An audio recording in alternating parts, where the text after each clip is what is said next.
गोड़ लगै छी सब गोटे के। हम छी कल्पना झा। आई हम अपने लोकनिक बीच एकटा मौहक के गीत प्रस्तुत कऽ रहल छी। आशा करैत छी जे अपने लोकनि के नीक लागत। जँ नीक लागय तऽ आशीर्वाद जरूर देब।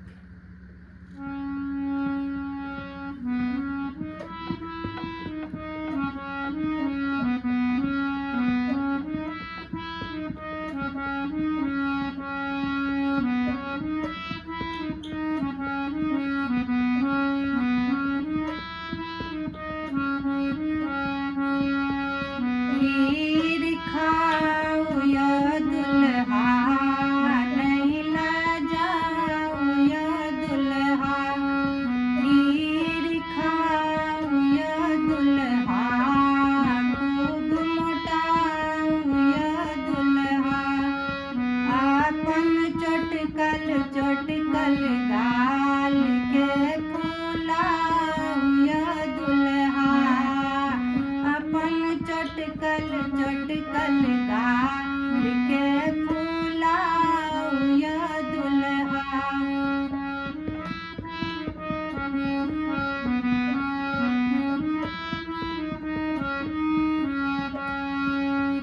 के माए पूछत बउआ दूबर छिकिया, के माए पूछत बउआ दूबर छिकिया। अपन सासू जी के नाम ने हंसाऊं दुल्हा, अपन सासू जी के नाम ने हंसाऊं दुल्हा। अपन चोटकल गाल के फुलाऊं दुल्हा।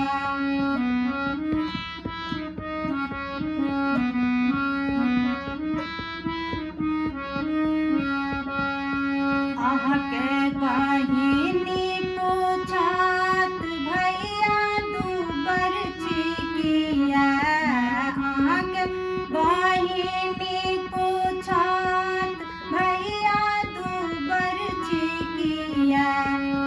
अपन साड़ी के नाम ने हंसाऊं दुल्हा, अपन साड़ी के नाम ने हंसाऊं दुल्हा।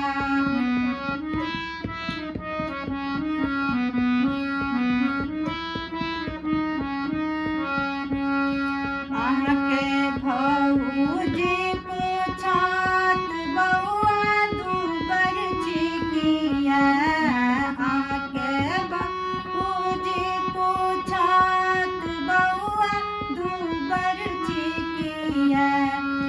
अपना सरहज के नाम ने हंसाऊं दुल्हा, अपना सरहज के नाम ने हंसाऊं दुल्हा।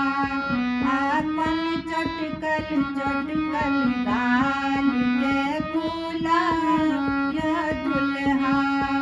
खीर खाऊं दुल्हा, खूब मोटाऊं दुल्हा। खीर खाऊं दुल्हा, ने लजाऊं दुल्हा। अपन चोटकल गाल के फुलाऊं दुल्हा, अपन चोटकल गाल के